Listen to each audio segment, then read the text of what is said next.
Hello and welcome to Vegan Cafe 21. Today we are making a restaurant style Shahi Paneer, but it's a vegan version of Shahi Paneer. So let's get started. I'm going to walk you through the ingredients.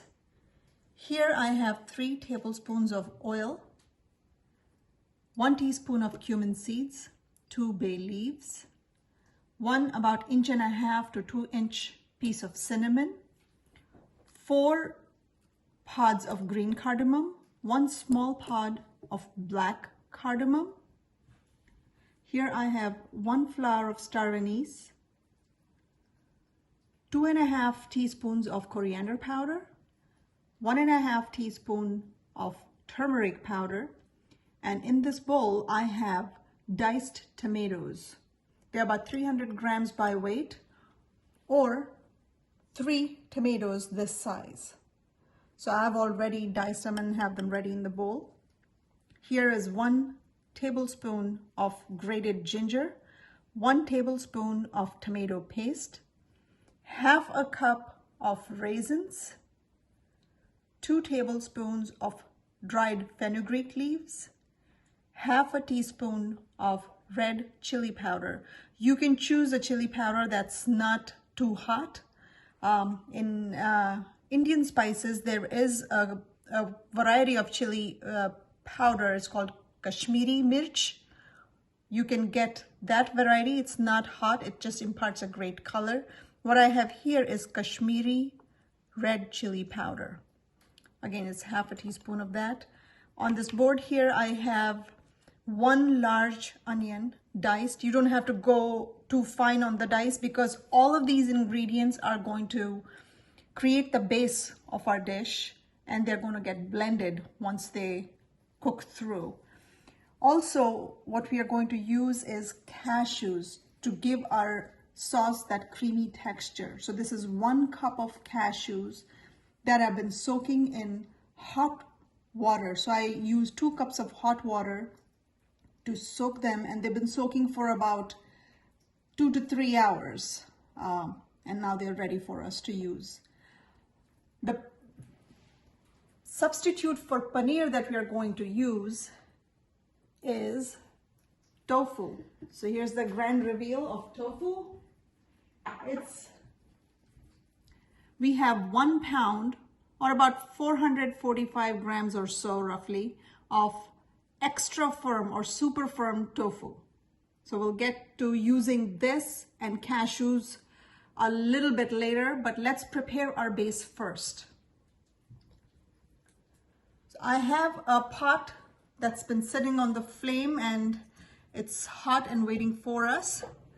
I'm going to add our 3 tablespoons of olive oil to the bottom of this pot. Once this oil heats up a little bit, we are going to add a teaspoon of cumin seeds. As soon as they hit the oil, they should start to sizzle. That's how you know your oil is at the right temperature. You don't want your oil to be smoking. That would indicate that it's too hot and you may end up burning your spices. That will not taste good in the base of your sauce. So keep your heat on about medium, and occasionally you may have to turn it to low when we're adding dry powdered spices. So to this, I'm already going to turn it low. I'm going to add 2 bay leaves, 1 stick of cinnamon, our 4 pods of green cardamom, 1 small pod of black cardamom, 1 star anise. Give them a quick stir. Now we are going to bring in our diced onion.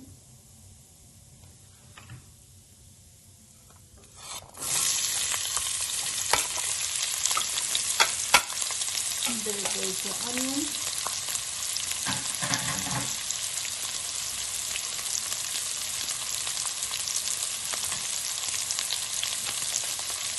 Give them a quick stir. And now you can bump up your heat. Bring it to medium.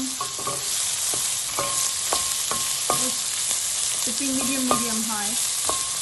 If you see it burning up too fast, you may want to turn it a notch lower, but medium should be fine. Initially, let them gently and slowly brown, so all these beautiful whole spices can impart their fragrance to the sauce. Now I'm going to start adding our dry powdered spices to this. So at every stage of adding new ingredients to this base, you're going to want to cook them through till they start releasing some of the oils, and the way you would know is you'll see these bubbles around the edges. So every time you add a couple of ingredients, you cook them through to this stage and then add more. So we are at a very good place right now. I am going to lower the flame and add our cumin powder, 2.5 teaspoons of it, 1.5 teaspoons of our turmeric powder, and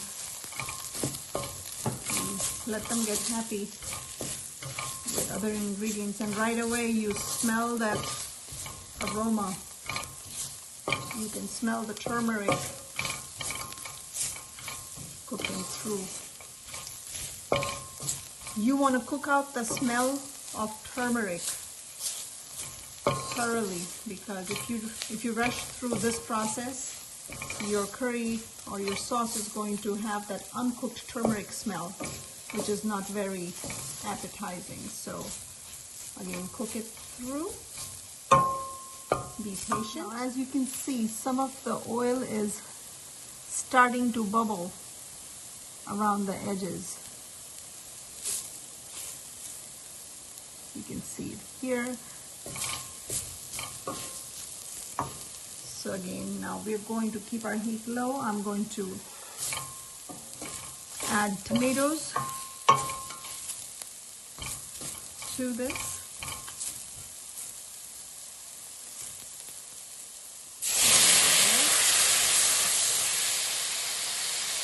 In goes the tomato paste. That's a tablespoon of tomato paste. It will take a couple of minutes for these tomatoes to soften up.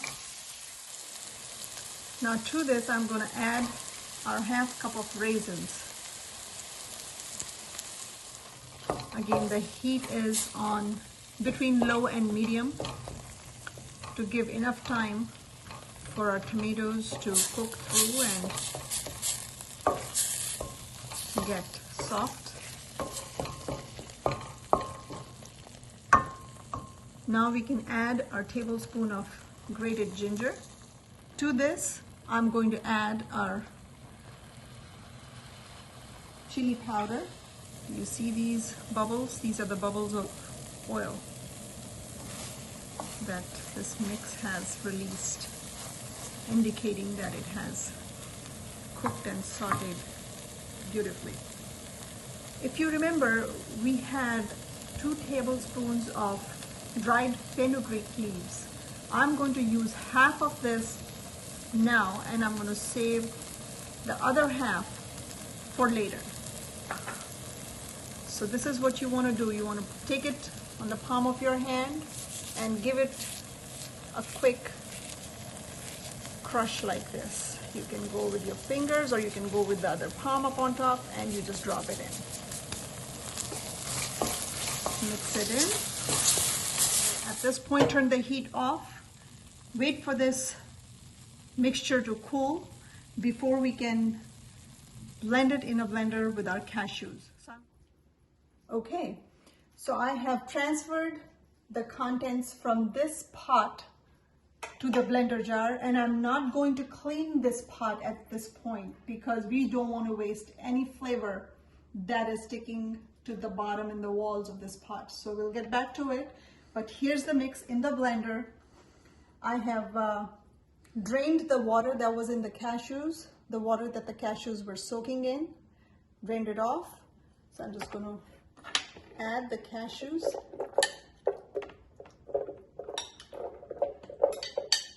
into the blender.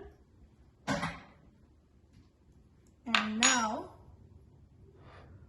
I'm going to add a few grinds of black pepper to this. This is about 1/4 teaspoon of black pepper. To this, I'm going to add a cup of water to help things move. And then we're going to add more water. We're going to stop in the middle and add more water, but just to help things move along a little bit.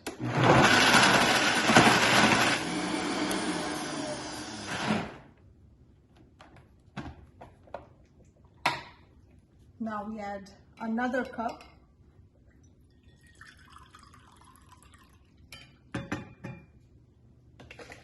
There we go. So we have added 2 cups of water so far.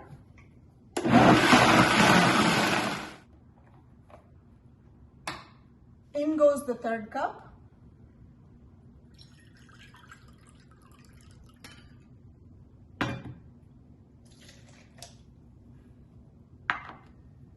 You want to blend this to a very smooth paste.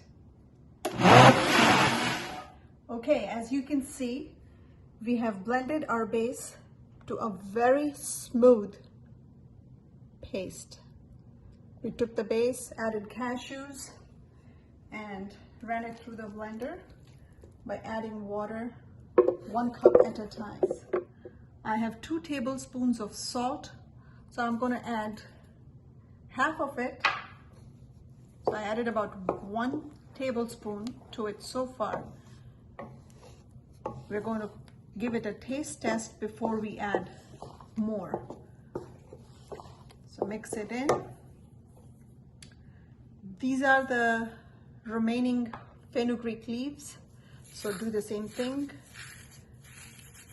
Powder them with your fingers like this. And you want to sprinkle on top of your sauce. There is still a lot of good stuff that we don't want to lose. So I'm going to add a cup of water to this and put the lid back on. Give it a quick shake, and then pour it back into our pot. Do you see the color of the sauce? Can you tell there is absolutely no dairy in this creamy, rich sauce? If you were not a vegan, you could add your paneer cubes to this right now and call it Shahi Paneer with paneer. We are going to cut up our tofu and add that to this once it comes to a boil. We are now going to bring our tofu. I have cut it in pieces and now I'm going to add it to this sauce. Now we had started out with 2 tablespoons of salt on the side. I ended up adding 1 tablespoon. So we are going to give it a quick taste test before we decide to add any more, because once you put the salt in, you can't take it out. So it's better to start with less and then add more according to your taste. So I'm going to taste it and see if we need to add more. Nope. This is just right. I'm going to turn the heat off. The sauce has cooked through nicely. And there we go. Here's our delicious vegan version of restaurant-style Shahi Paneer.